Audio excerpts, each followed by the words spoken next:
여러분 본자는요, 이 열왕기하 4장은 특별히 엘리사 선자가 베푼 5가지 기적에 대해서 말씀하고 있습니다.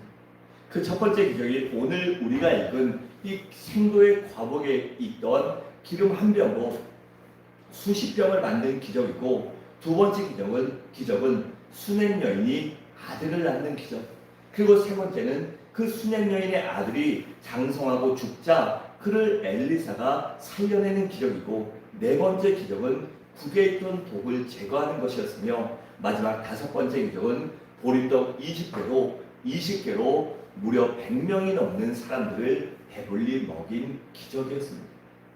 이 열왕기하 4장은 그렇게 5가지 기적으로 구성되어 있습니다.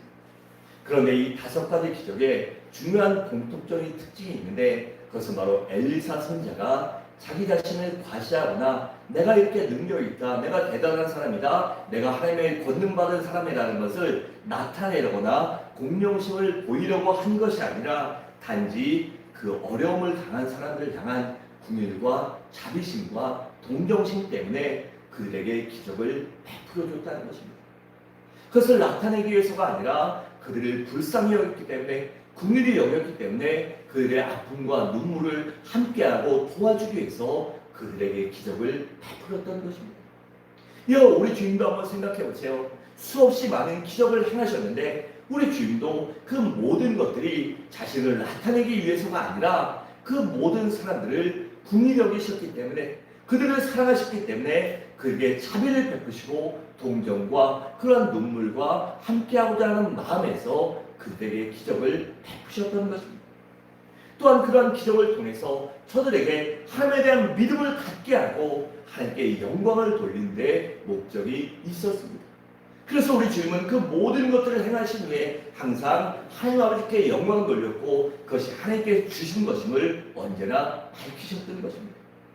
그래서 우리 주님은 하나님의 자녀인 우리, 예수의 형제자매인 우리들도 이렇게 베풀며 섬기는 삶, 남들의 주변 사람들의 아픔과 눈물을 함께하는 삶, 나누는 삶, 그들을 돕는 삶을 살기 원하십니다. 그런데 그 목적이 무엇이 되어야 할까요? 바로 그것의 궁극적인 목적은 하나님께 영광을 돌리는 것이 되어야 하며, 또한 우리가 이웃을 사랑하고 축복받기 위해서가 아니라 단지 이웃을 사랑하고 긍휼히 여기는 마음 때문에 그렇게 행해야 한다는 것입니다. 어떠한 대가를 바라고 하는 것이 아니라 진정 하나님을 사랑하는 마음으로, 이웃을 사랑하는 그 마음으로 그들을 섬기고 베풀며 덕을 세워야 한다는 것입니다. 여러분, 사랑이란 무엇일까요? 간단하게 말하면요, 사랑은 상대방에 대한 관심입니다. 그래서 그 사람이 무엇이 필요한가, 왜 그런가를 그 사람이 아픈 원인과 이유를 알아보는 것, 그것이 바로 사랑의 시발점이 되는 것입니다.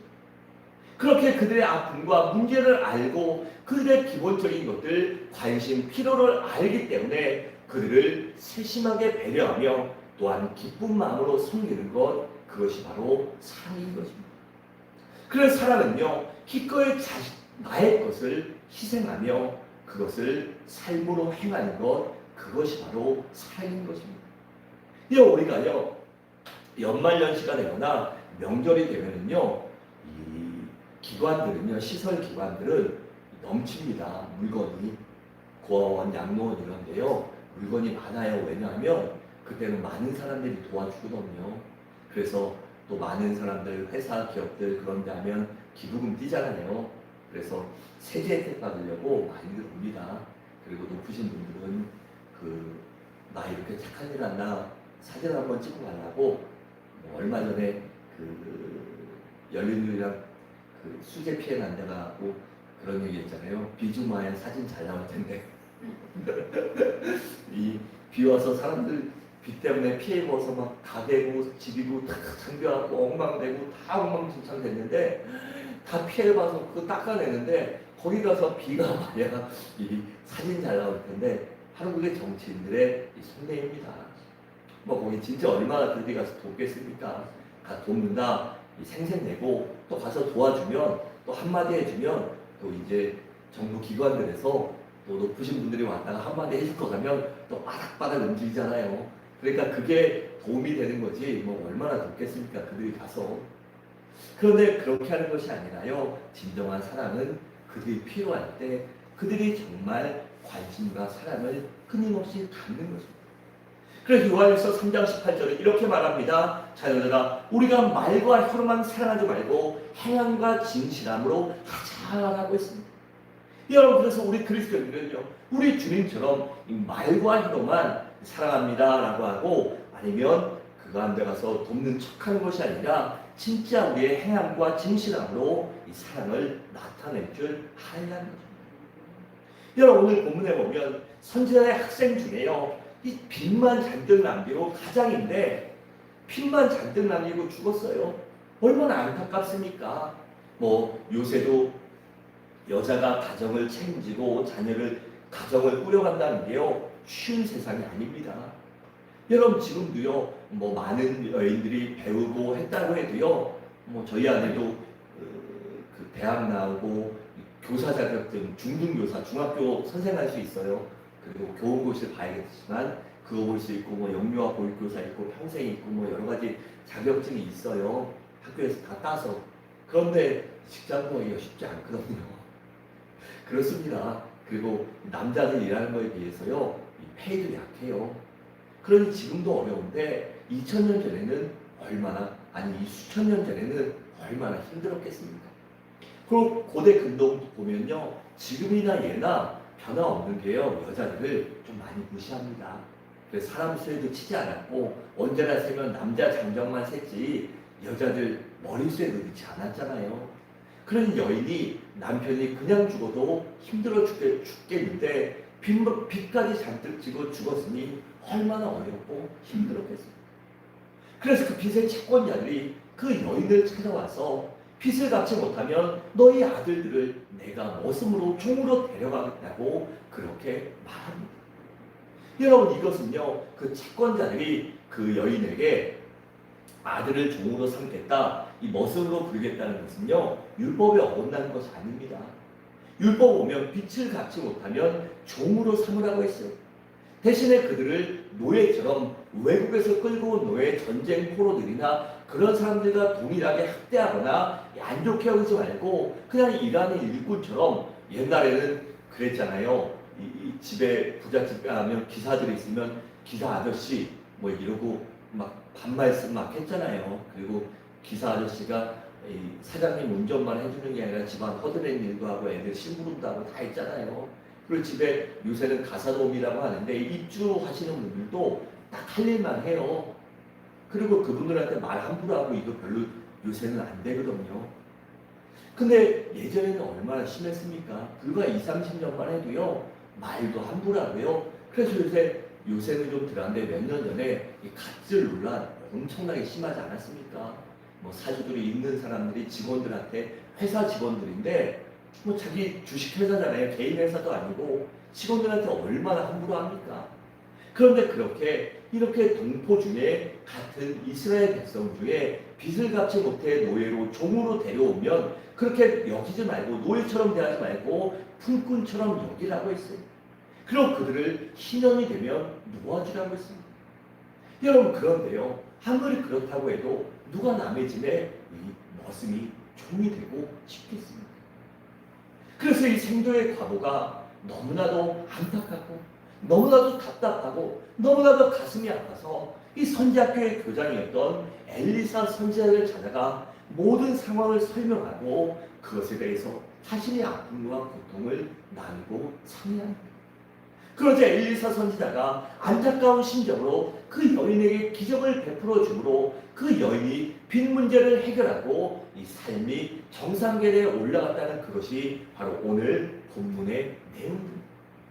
그렇다면 어떻게 해서 그 여인과 그 가정이 이런 기름 한 병의 기적을 체험할 수 있었을까요?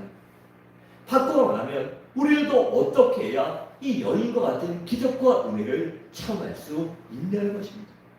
첫째로 문제가 있을 때 함께 나와 부르셔야 합니다.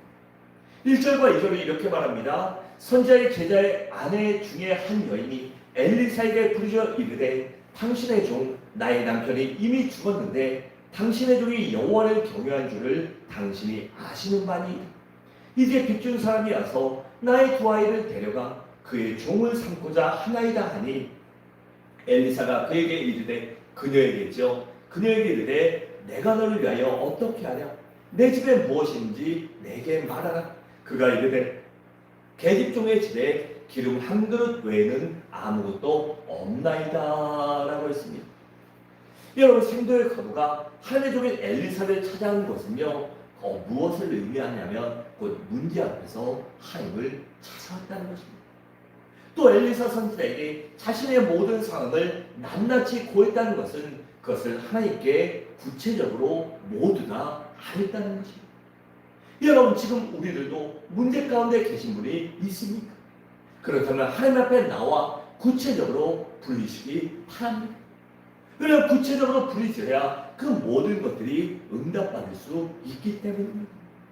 둘째로, 우리가 이런 기적을 처음하려면 내게 있는 것을 드리고 헌신하고 활용할 줄 알아야 합니다. 2절에 이렇게 말합니다. 엘리사가 그에게 이르되 내가 너를 위해 어떻게 하랴 내 집에 무엇인지 내게 말하라. 그가 이르되 계집종의 집에 기름 한 그릇 외에는 아무것도 없나이다 라고 했습니다. 여러분, 엘리사가 여인에게 내 집에 너희 집에 무엇이 있냐라고 묻자 그 여인은 우리 집에는 지금 쓸만한 것이 돈 되는 것이 할 수 있는 것이 오직 기름 한 병밖에 없습니다 라고 합니다. 그런데 엘리사가 그 보잘것없는 기름 한 병을 가지고 기적을 일으켰습니다. 여러분, 이것이 우리들에게 무엇을 가르쳐 주는지 아십니까? 그것은 바로 무엇이 없다고 불평하거나 낙심하지 말고 내가 가지고 있는 것, 내게 있는 것을 가지고 그것을 찾아서 그것을 드리고 그것을 헌신하고 활용해야 한다는 것입니다. 그러면 하나님께서는 그것을 통해 기적을 베푸시기 때문입니다. 우리가 살아가면서요 아무리 잘난 사람이고요 100% 완벽한 사람은 없습니다. 그리고 아무리 대단하고 날고 기는 사람이라고 하더라도요 모두 다 완벽하고 갖고 있는 사람은 존재하지 않습니다. 누구나 아픔이 있고 문제가 있고 어려움이 있는 것입니다. 부족함이 있고 단점이 있고 약점이 있는 것, 그것이 바로 우리 인생이기 때문입니다. 그래서 우리는 내게 없는 것, 내게 부족한 것 가지고 불평하거나 원망하거나 낙심하거나 포기하는 것이 아니라 내게 있는 것, 내가 가지고 있는 장점을 통해서 그것을 하나님 앞에 아뢰고 하나님 앞에 드림으로 인하여 내게 있는 것으로 축복받고 능력받고 그것을 통해 성공하고 승리해야 하는 것입니다. 여러분, 세상에서도요 성공하는 사람, 제가 서민갑부, 달인, 아니면 이 생생정보통 그거 자주 보거든요. 저녁 먹을 때 그걸 저는 자주 봐요. 생생정보통 거기 보면 맛집 나오고 좋은 데 나오는데 다 들어보면요 그 사장님들이 주로 식당이잖아요. 근데 한두 번 망한 경험이 있어요. 그래서 어떨 때는 컨테이너를 시작하고 어떨 때는 행사를 시작하고 그랬다가 열심히 개발하고 할 수 있는 건 열심히 해서 자기 잘하는 특기로 살렸더니 그 음식 갖고 그 품목 갖고 성공하게 된 것입니다. 우리도요 내가 잘할 수 있는 것, 내가 가지고 있는 것 갖고 하나님 앞에 아뢰고 드리고 헌신할 때 바로 그것을 통해 기적과 은혜가 승리를 체험할 수 있는 것입니다. 셋째로, 우리가 이러한 기적을 체험하려면 철저히 내 자신을 비울 줄 알아야 합니다. 3절에 이렇게 말합니다. 이르되 너는 밖에 나가서 모든 이웃에게 그릇을 빌리라. 빈 그릇을 빌리되 조금 빌리지 말고 라고 했습니다. 여러분, 엘리사가 그 여인에게 빈 그릇을 빌려오되 어떻게 해요? 많이 빌려오라고 했습니다. 그래야 채울 수 있는 것이 아닙니까? 그냥 그릇을 빌리라는 게 아니라 빈 그릇이라고 콕 집어 말하는 것은 왜일까요? 이것이 과연 우리에게 무엇을 의미하냐는 것입니다. 그것은 우리들도 하나님의 기적을 체험하기 원한다면, 은혜와 능력을 체험하기 원한다면 우리 자신을 비워야 한다는 것입니다. 그리고 비우기 위해서는 어떻게 해야 될까요? 내 자신이 철저히 깨어져야 합니다. 그래서 나의 고집이나 아집이나 생각이나 욕심이나 이념이나 신념이나 또한 교만 등을 깨뜨릴 줄 알아야 합니다. 여러분, 그래야 무엇이든지 되기 때문입니다. 제가 자주 말씀드리는데 공부 못하는 애들은요 선생이나 부모나 누가 아무리 얘기해도요 안 따라합니다. 못하면 이렇게 죽어라 해 이러면 하는데요 안 해요. 그러니까 못하는 거예요. 못하는 거예요. 그리고 뭐 제가 말씀드린 머리 얼추 좋은 애들이 이게 가장 안 좋아요. 뭐 적당히 좋은 애들이 진짜 저 3번 보고 다 외우는 애들은요 안 해도 됩니다. 원래 똑똑하니까 원래 머리가 못 따라가니까. 근데 어지간히 좋은 애들 초등학교 때는 원래 맞는데 중학교 가서 못하는 애들 있잖아요. 걔네는 왜냐하면 머리가 적당히 좋아서 초등학교 때는 하는데 이 중학교 가면 초등학교 때 공부하는 버릇, 습관, 이 자기가 무엇을 내 걸로 만드는 걸 터득하지 못했기 때문에요. 중학교 가서도 그냥 어영부영 하다가 그냥 처지고 그 상태로 정신 못 차리면 고등학교 가서 이 중하위권에 머물 수밖에 없는 거예요. 머리가 부족해서도 아니고 뭐 다른 것이 아니라요. 그 노력하는 것, 내 것으로 만들 수 있기 위해서 비우는 것을 하지 않았기 때문입니다. 한다고 착각하고 또한 똑똑하다고 착각했기 때문에 그렇게 되는 것입니다. 우리도 무엇을 하려면 반드시 내 생각과 내 교만과 내가 가지고 있는 것들을 철저히 깨뜨리고 깨끗이 비울 때 거기에 말씀이 들어갈 수 있고 능력이 들어갈 수 있고 은혜가 들어갈 수 있고 축복이 들어갈 수 있고 기적이 들어갈 수 있는 것입니다. 또한 내 자신을 철저히 낮출 줄 알아야 합니다. 여러분 생각해 보세요. 누군가 무엇을 줄 때요. 고맙습니다. 감사합니다 하면요. 더 주고 싶죠. 그리고 이러면 더 주고 싶잖아요. 근데 저도 그냥 주려면 주고 말려면 말고 이러면 주고 싶습니까? 주고 싶지 않습니다. 그렇잖아요. 하나님 앞에 받으려면요. 한참 엎드려서요. 내가 지금 살만하고 내가 지금 문제가 없어도요. 하나님하고 관계 가운데요. 쟤는 내가 주면 언제나 받는 사람. 이런 마음이 있어야 되는 건 아닙니까? 여러분 사람은 언제 문제를 만날지 모르고요. 언제 어려움을 맞닥뜨릴지 모르고 언제 이 사망의 음침한 골짜기를 만날지 모르는 것이 바로 우리 인생입니다. 그럼 우리는 언제나 인생을 살아가면서 하나님 앞에도 우리 주님 앞에도 성령 하나님 앞에도 낮춰야 하지만 이 인간관계 속에서도 겸손할 줄 알아야 하는 것입니다. 또한 모든 것을 수용할 수 있는 열린 마음, 순수한 마음, 겸허한 마음을 가져야 합니다. 그래야 바로 우리가 채울 수 있기 때문입니다. 여러분 교수들이요 상당히 똑똑하죠. 그리고 그렇잖아요. 근데 교수들이요 어떻게 해서 교수가 되는지 아십니까? 대학 때는요 만약에 이 신학하면 신학과 학사를 받으면요 신학과에 대한 전반적인 걸 배워요. 구약, 신학, 뭐 교회학, 종교학, 뭐 선교학, 역사, 뭐 별의별 거 다 외워요. 신학 학위를 따요. 근데 신학 석사를 따려면 거기서 과목이 줄어요. 한 반의 반이 줄어요. 박사를 따려면 어떻게 하는지 아십니까? 박사를 따려면 석사를 따려도 만약에 신학 중에 마태복음 하나로 해야 되는데 박사 따려면요 이 오늘 열왕기 하를 보면 열왕기하 하 4장 1절과 7절에 나오는 과부의 기적에 나오는 그 기름 한 병의 의미 이것이 박사 논문 제목입니다. 그래서 그 박사는요 이 많이 아는데 이 학사 정도 알고 거기서는요 기름 한 병에 대해서는 정말 많이 아는데요 그 외 열왕기하, 열왕기상, 마태복음, 마가복음 잘 몰라요. 그것이 박사예요. 여러분 그렇기 때문에 그 교수님들, 박사님들하고 얘기할 때 자기가 많이 한다고 다른 얘기하는데도 안 숙이는 사람들이랑요 얘기가 싫어요. 제가 학교 다닐 때 그 교수님들한테 좀 엉뚱한 질문을 많이 했어요. 궁금하면 무조건 물어봐야 되니까. 그렇지 않아요. 돈 내고 다니는데 궁금한 거 안 물어보면 아깝잖아요. 다 물어봐요. 뭐 어떤 교수님들은 자기가 모르면요 다음 주나 한 달 동안 한번 책 보고 다시 얘기하자.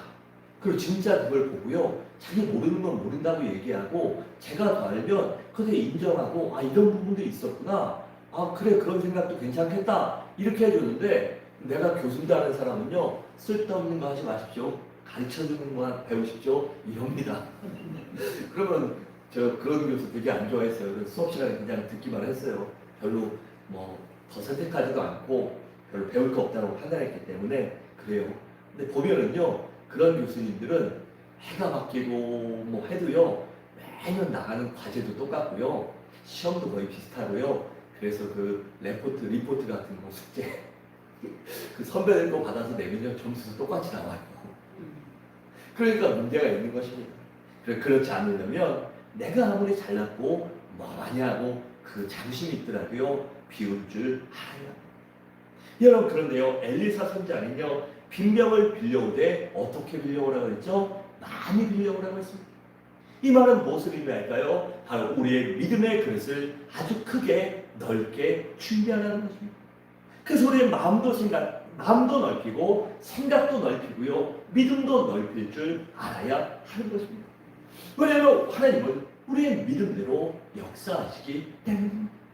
그리고 하나님은 우리의 그릇대로 채워주시기 때문에 우리가 더 큰 은혜와 능력을 체험하기 위해서는 내가 아름다운 그릇으로 깨끗한 그릇 되는 것도 중요하지만 내 그릇을 넓게 크게 만드는 것도 더욱더 중요하기 때문입니다. 그래 빌립보서 4장 19절은 이렇게 말합니다. 나의 하나님이 그리스도 예수 안에서 영광 가운데 그 풍성한 대로 너희 모든 쓸 것을 채우시리라라고 했습니다. 즉 우리는 이런 믿음을 갖고 큰 비전과 큰 마음과 큰 생각과 큰 뜻을 가지고 그렇게 살아가야 하는 것입니다. 그래야 바로 하나님께서 그 모든 것들을 채워주시기 때문입니다. 넷째로, 우리가 이런 기적을 체험하려면 끝까지 하나님만을 절대적으로 의지할 줄 알아야 합니다. 우리 4절을 함께 읽겠습니다. 시작! 내 두 아들과 함께 들어가서 문을 닫고 그 모든 그릇에 기름을 부어서 자는 대로 옮겨 놓으라 하니라. 아멘. 여러분, 여기서 문을 닫으라고 했잖아요. 왜 문을 닫으라고 했을까요? 그것은 바로 오직 하나님 한 분만을 보고 나아가야 하기 때문입니다. 여러분, 만약에 그들이요 문 열어놓고 기름병 붓고 있는데요, 누가 지나가면서 여기 엄마 이러면요 돌아보겠죠. 아니면 어이 철수야 이러면요 아들들도 돌아보겠죠. 그러면 이 기름 받는데 제대로 하겠습니까? 기름 받다가 질질 흘릴 수도 있고 하다가 멈출 수도 있고 그렇잖아요. 그러니까 그 문을 닫으라는 것은 오직 하나님 말씀에 하나님께만 집중하라는 것입니다. 왜일까요? 우리가 하나님께만 집중할 때 역사가 일어나기 때문입니다. 여러분, 마태복음 15장에 보면 가나안 여인이요 우리 주님 앞에 매달렸습니다. 우리 주님께만 집중했을 때 그녀가 기적을 체험했던 것입니다. 여러분, 여호사밧 왕도요 그 절체절명의 위기 앞에서 하나님 앞에 나아가 한결에 나아가 하나님 또한 부르짖었습니다.